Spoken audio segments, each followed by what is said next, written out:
Bonjour, bonsoir, bienvenue dans cette deuxième vidéo sur notre série de la réduction d'endomorphisme. Et aujourd'hui, on va voir un outil qui s'avère parfois utile, celui des matrices compagnons. Et notamment, on va l'utiliser pour démontrer un théorème extrêmement puissant et extrêmement utile qui s'appelle le théorème de Cayley-Hamilton. Mais avant ça, on va revenir un peu sur le sujet de la dernière fois. Donc la dernière fois, je vous ai dit de prendre M, donc une matrice de Mn de R, voilà, euh, qui soit nilpotente. Donc nilpotente, c'est-à-dire telle que il existe K un entier naturel. Alors on va le prendre non nul, tel que M puissance K soit nul. Alors, prenons une telle matrice, prenons un tel entier, et regardons ce que ça veut dire. La première chose, ça va être le spectre. Le spectre de M, voilà, c'est la première chose que j'ai dit de regarder. À quoi est-ce qu'il ressemble? Pour ça, on peut regarder par exemple ce qui se passe lorsqu'on prend lambda, tiens, lambda dans le spectre de M. Et X, un vecteur colonne. Voilà, on va prendre X un vecteur colonne. Euh, on va regarder, tout simplement si nx est égal à lambda x, c'est-à-dire si x est ce qu'on va appeler un vecteur propre pour notre valeur propre lambda, c'est-à-dire un vecteur qui se comporte bien en fait, pour lequel m est une homothétie, qu'est-ce qui se passe? On a mx égale lambda x, très bien, et récurrence immédiate, vous pouvez vous convaincre que si je regarde mp, donc si j'itère p fois m sur notre x, ce qu'on va obtenir c'est lambda p x, hein, puisque essentiellement, si on regarde mp plus 1 x, ça c'est mp mx, donc ça c'est lambda mpx. Voilà, très bien. Donc en particulier, lorsqu'on regarde avec notre cas notre indice de nilpotence, ce qu'on va voir c'est que donc on a 0 qui est égal à notre mk fois x qui vaut notre lambda k puissance x, et il suffit de prendre, donc on a x non nul, hein, donc lambda est nul. Alors ça veut pas forcément dire que notre spectre c'est le singleton 0, hein, mais ce qu'on sait déjà, c'est que si lambda appartient au spectre, alors lambda est nul. Donc ça me dit que le spectre de notre matrice M est inclus dans le singleton 0. Maintenant, qu'en est-il de l'inclusion réciproque? En fait, si on a mk qui est nul, on peut regarder, on va voir 0 va être égal au déterminant de mk, hein, ça c'est assez immédiat, et donc ça, le déterminant d'un produit, c'est le produit des déterminants, donc ça c'est le déterminant de m puissance k. Autrement dit, c'est pas une grande surprise, mais m n'est pas inversible. C'est un peu annoncé sur sa tête, hein, quand on dit qu'elle est nilpotente. M n'est pas inversible, le noyau de m n'est pas réduit au singleton 0, et ça veut dire qu'il existe x non nul tel que nx égale 0, c'est-à-dire 0 fois x. Autrement dit, le spectre de M va bien être égal, euh, au singleton 0. Voilà. Donc ça, pas une grosse surprise a priori. Maintenant, on peut s'intéresser au polynôme caractéristique de M. Voilà, à quoi est-ce qu'il ressemble? Bon, ça va pas être une grande surprise pour ceux qui s'y connaissent déjà un peu, mais en fait, on va montrer que le polynôme caractéristique de M, c'est tout simplement x puissance n avec n la dimension de notre espace. Alors ça, en fait, c'est assez facile euh, à remarquer, puisque ce qu'on va avoir, c'est que on va procéder par récurrence. Donc on procède par récurrence sur n qui est la dimension de E. Donc pour le cas, l'initialisation, c'est assez immédiat finalement, puisque pour n égale 1, votre matrice c'est juste un réel, hein, c'est un coefficient, donc on l'écrit, hein, pour n égale 1. Notre matrice M, en fait, c'est juste la matrice petit a, Et donc m puissance k égale 0, bah ça c'est équivalent à dire qu'on a a puissance k qui est égal à 0, donc ça c'est équivalent à dire a égale 0, ça c'est équivalent à dire bah, que m était nul. Et on vérifie bien que qui de 0, bah ça c'est le déterminant, c'est juste le déterminant de la matrice. Donc je vais l'écrire, c'est le déterminant de x i1 moins 0, et ça bah, c'est juste x. Donc tout va bien dans ce cas-là. Maintenant si c'est vrai pour n, on va voir, on prend E, un K-espace vectoriel de dimension n plus 1, et M nilpotente. Comme j'ai dit, M n'est pas inversible, donc son noyau n'est pas réduit au singleton 0, autrement dit, il existe.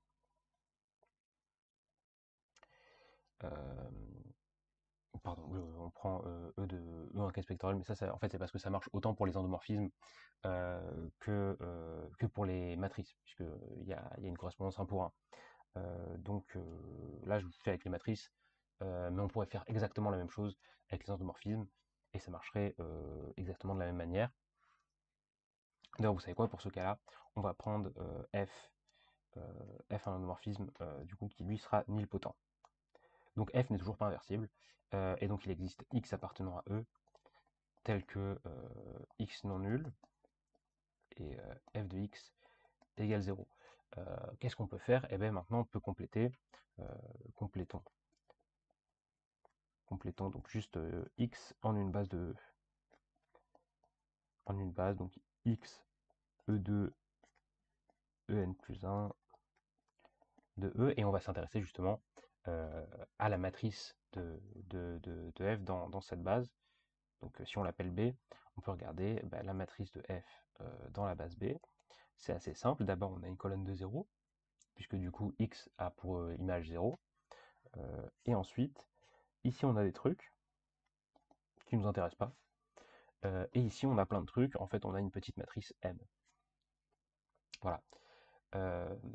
Et donc là, vous voyez que c'est déjà presque bon, puisque du coup, ce qui va se passer, c'est que bah, le polynôme caractéristique de M, c'est le déterminant de F, pardon. Le polynôme caractéristique de F, c'est le déterminant donc de x in moins sa matrice dans la base B, c'est-à-dire c'est le déterminant de x ici, et ici de xin, pardon, ici c'est un in plus 1, et ici xin moins m. Avec ici que des zéros, et ici des trucs dont on se fiche. Autrement dit, c'est un déterminant par bloc, hein, et donc le polynôme caractéristique de f, ben, ça va être x fois le polynôme caractéristique de m. Sauf que on avait que f puissance k était nul, c'est-à-dire la matrice de f dans la base b à la puissance k est nulle. Et donc ça, encore une fois, c'est un produit par bloc de matrice. Ce que ça veut dire, c'est que on a 0 machin, des coefficients dont on n'a rien à faire, m puissance k égale 0. Donc m est nilpotente. Et donc son polynôme caractéristique va valoir x puissance n. Conclusion, le polynôme caractéristique de f, c'est exactement x puissance n plus 1. Voilà, c'est pas une grosse surprise, on s'y attendait, c'était ce qu'on avait annoncé. Mais ça montre quand même que voilà, parfois on a certains trucs utiles. Et notamment, on peut se poser la question de bah, qu'est-ce qui se passe quand je connais le polynôme caractéristique, qu'est-ce que je peux regarder? En particulier, ici sur les matrices nilpotentes, ce qui se passe, c'est que donc si vous avez une matrice nilpotente ou un endomorphisme nilpotent, son polynôme caractéristique, c'est x puissance la dimension de l'espace dans lequel on se trouve. C'est super. Mais qu'en est-il des endomorphismes pour lesquels la réciproque est vraie? C'est-à-dire, si qui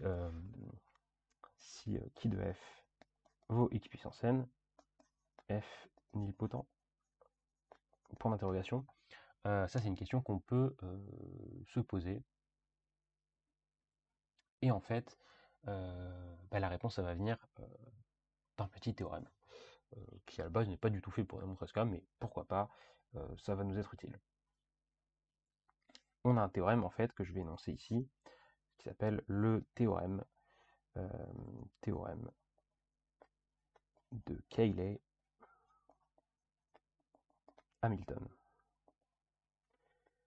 Gros théorème qui nous dit simplement qui de m évaluant m est nul.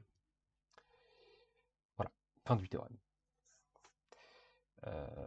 Alors, ça peut paraître bizarre de d'énoncer ça, puisqu'on pourrait se dire après, bah, je sais que qui de m c'est le déterminant de x i n moins m, donc qui de m évaluant m, bah, c'est le déterminant de m i n moins m, donc c'est le déterminant de 0, donc c'est 0, sauf que ça, c'est une grosse bêtise, c'est totalement faux. Puisqu'ici on traite x, x c'est comme un scalaire, hein, puisqu'on regarde un déterminant avant tout, donc il faudrait traiter m comme un coefficient. Alors, ça peut se faire, c'est extrêmement complexe, mais voilà, on va pas le montrer comme ça du tout. Mais ça a le mérite de au moins vous donner un peu d'intuition, vous dites oui, ça paraît pas si bête de dire que le polynôme caractéristique est annulateur. En particulier dans le cas du coup des polynômes caractéristiques de la forme x puissance n, bah, ça nous dira que si qui de f c'est du x puissance n, on sait que qui de f évaluant f, c'est-à-dire f itéré n fois, est nul. Et donc ça nous dira f nilpotent. Donc on aura équivalence en fait entre avoir un polynôme caractéristique de la forme x puissance n et être nilpotent. Mais bon, comment on va montrer ça? Comment montrer ce théorème?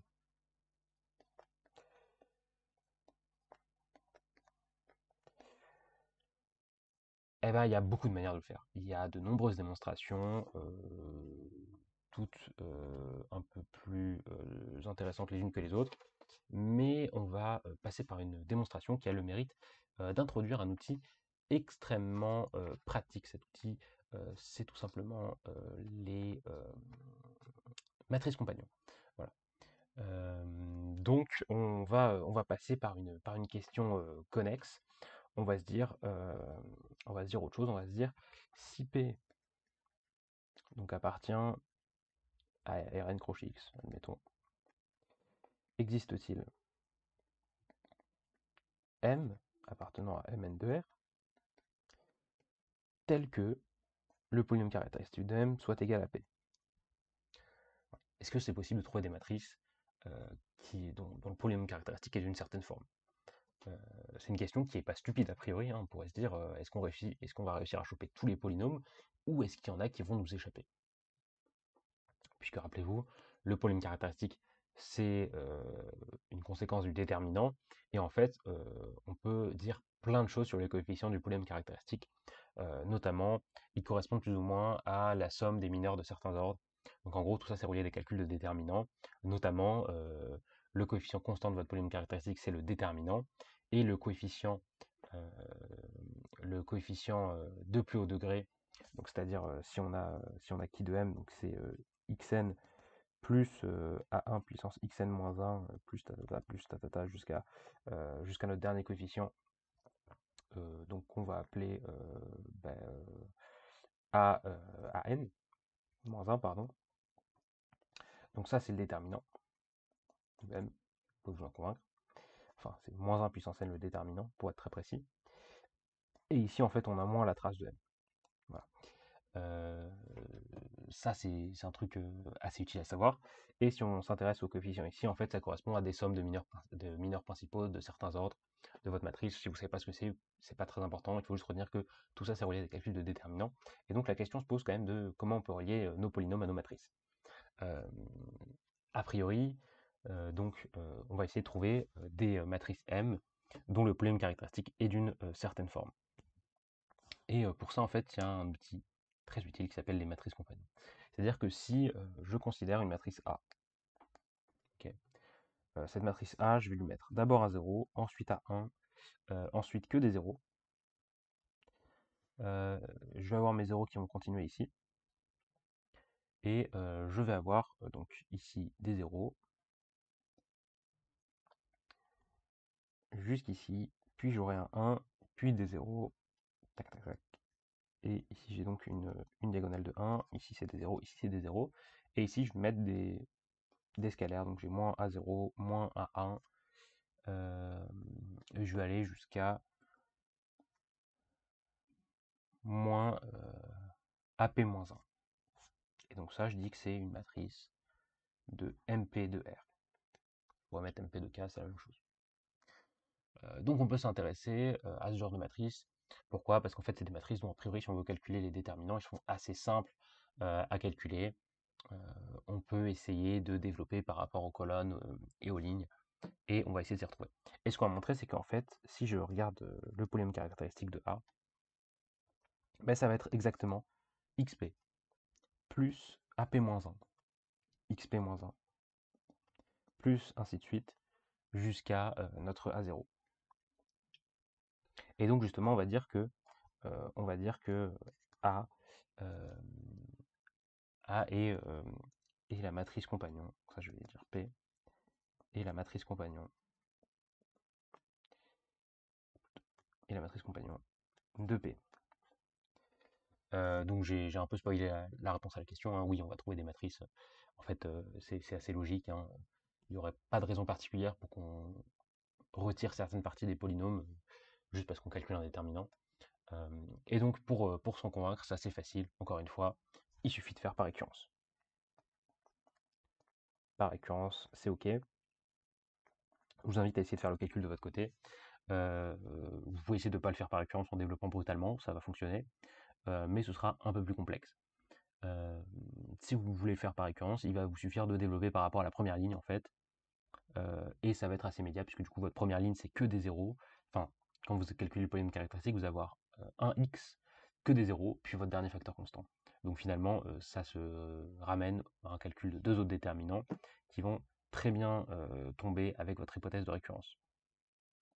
Voilà. Et donc, maintenant, on va pouvoir passer à notre théorème de Cayley-Hamilton. Donc on veut montrer des trucs sur notre polynôme caractéristique. On veut montrer en particulier que si on l'évalue en notre matrice, il est nul. Et pour ça, on va considérer un endomorphisme F. Donc on va prendre F, un endomorphisme de E de dim fini, N, toujours.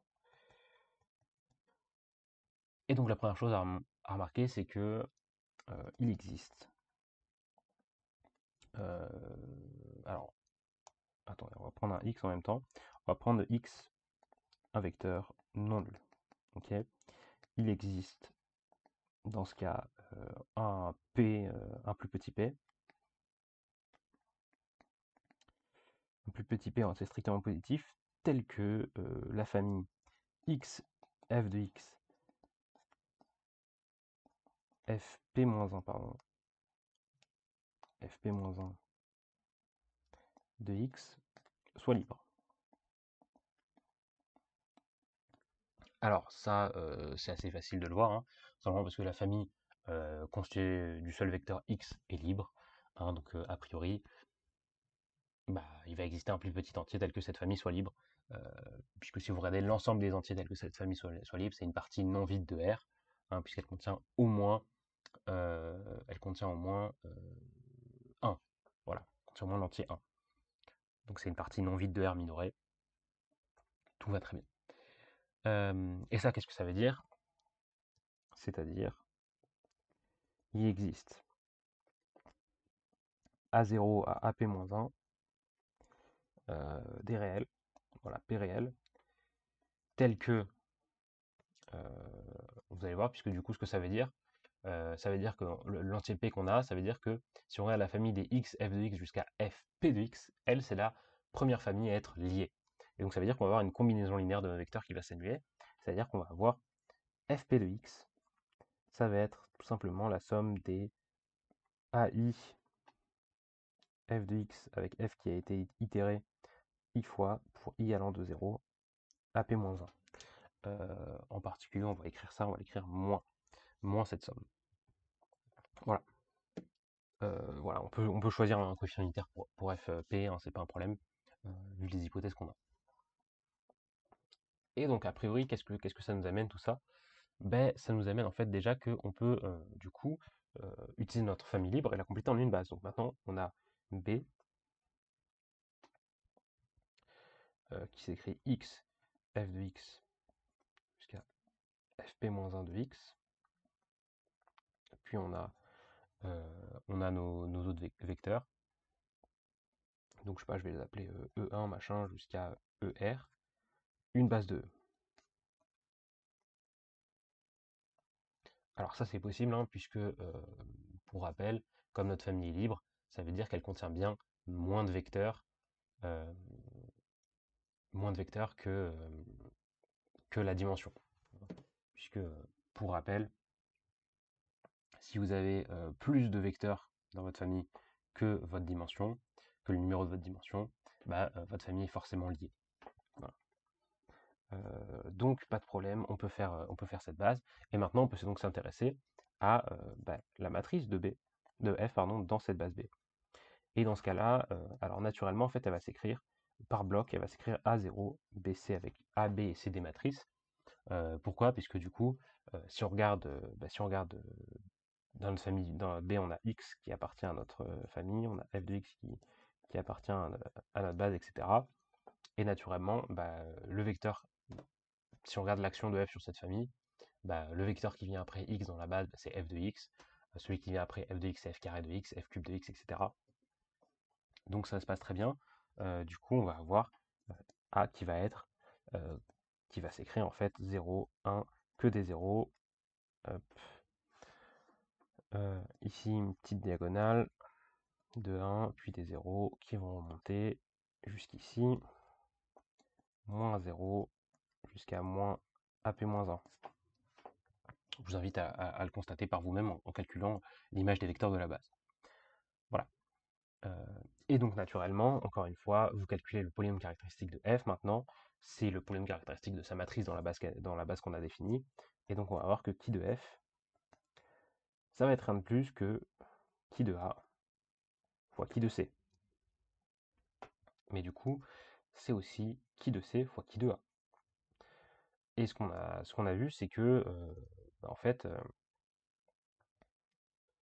qui de a, c'est le polynôme qui correspond à notre relation ici. Donc, quand on évalue, on a qui de a évalué en f, c'est nul. Et donc, conclusion, quand j'évalue qui de f en f, bah, c'est qui de c de qui de a de f, c'est qui de c de l'endomorphisme nul, c'est nul. Conclusion, pour tout f endomorphisme de qui de f évalué en f est nul, on a montré le théorème qui nous intéressait.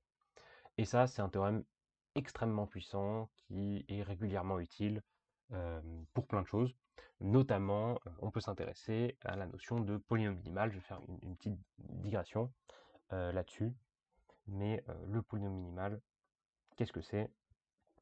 Alors, pour rappel, là, j'ai montré qu'il y avait au moins un polynôme qui annulait f. Mais on peut s'intéresser à, alors on va appeler cet ensemble, on va l'appeler I, voilà.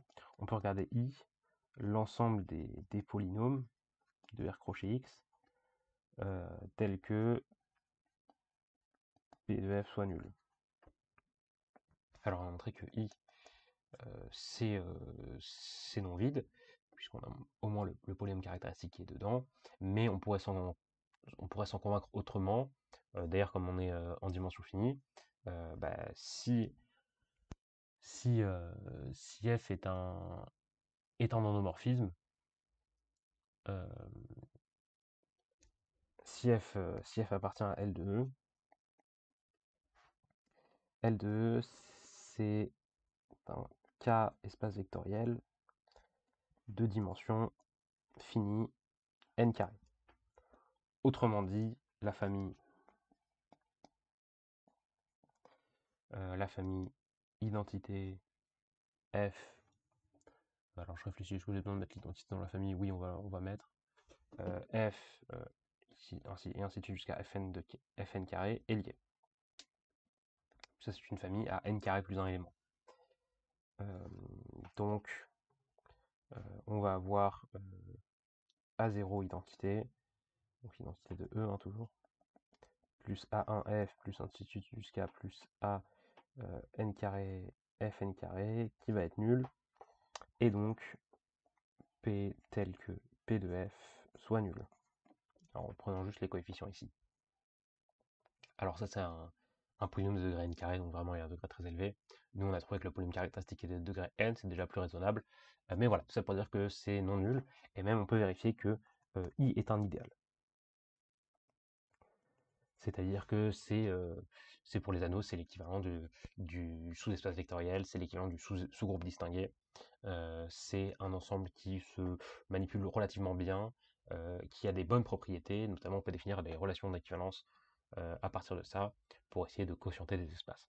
Mais tout ça, c'est assez hors sujet par rapport à ce qu'on veut voir. Ce qui est intéressant, c'est que, en fait, si vous connaissez un peu la théorie des groupes, des anneaux, etc., un peu d'algèbre générale, vous savez que l'anneau R crochet X, on pourrait mettre autre chose que R crochet X, hein, est principal. C'est-à-dire tout idéal J est principal. Alors ça c'est redondant, c'est-à-dire tout idéal J s'écrit P, alors je vais écrire PR crochet X, mais ça on va juste l'écrire idéal engendré par P, c'est-à-dire que tout idéal est en fait l'ensemble des multiples d'un certain polynôme. C'est à rapprocher de Z, puisque si J est un idéal de Z, vous savez d'après votre cours de première année que pas Z mais J, il s'écrit MZ. L'ensemble des multiples d'un certain entier M. Et donc on a la même chose ici. Et en fait, si on regarde donc notre idéal I il s'écrit donc ce qu'on va dire pi, c'est l'idéal engendré par ce qu'on appelait pi f, et pi f c'est le polynôme minimal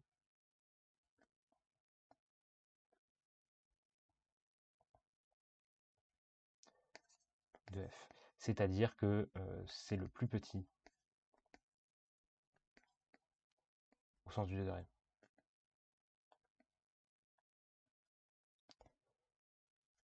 Polynôme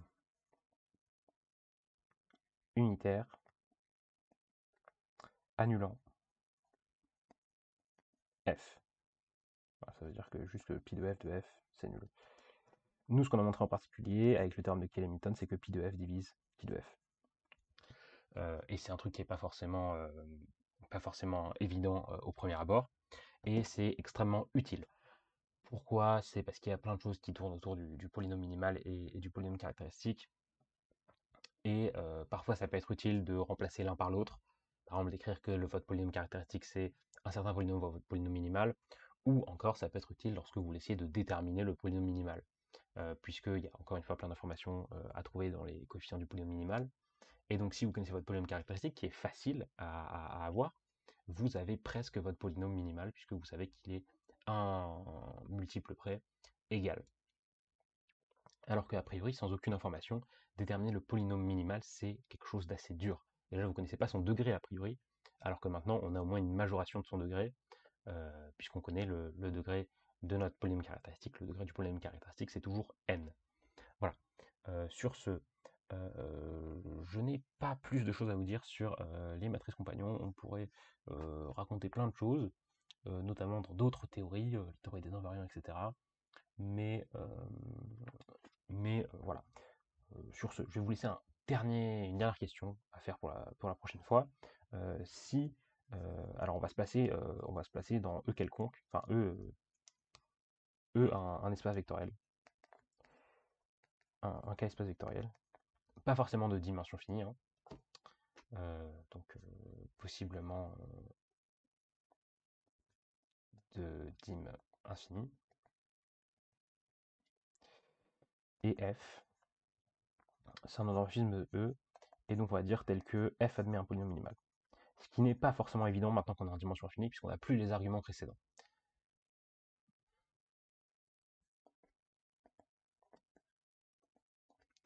Donc ça admet un polynôme minimal pi de f. Si f est inversible, donc si f appartient à GL de E, montrer que f-1 est un polynôme en f. Ça c'est un petit exercice un peu amusant à faire, hein, c'est-à-dire montrer qu'on a p tel que p de f, ce sera f-1. C'est un petit exercice amusant à faire, qui n'est pas particulièrement compliqué, ça tourne autour juste de la définition du polynôme minimal, et c'est l'occasion de s'exercer un peu avec lui. Notamment, vous pouvez montrer des trucs, petite indication, vous pouvez montrer par exemple que juste x ne divise pas, montrer que x ne divise pas le polynôme minimal de f. Et avec ça, vous serez bien parti. Voilà, sur ce, c'était Adam, je vous souhaite une bonne soirée, une bonne journée, une bonne après-midi. On se retrouve bientôt pour une prochaine vidéo. Ciao tout le monde!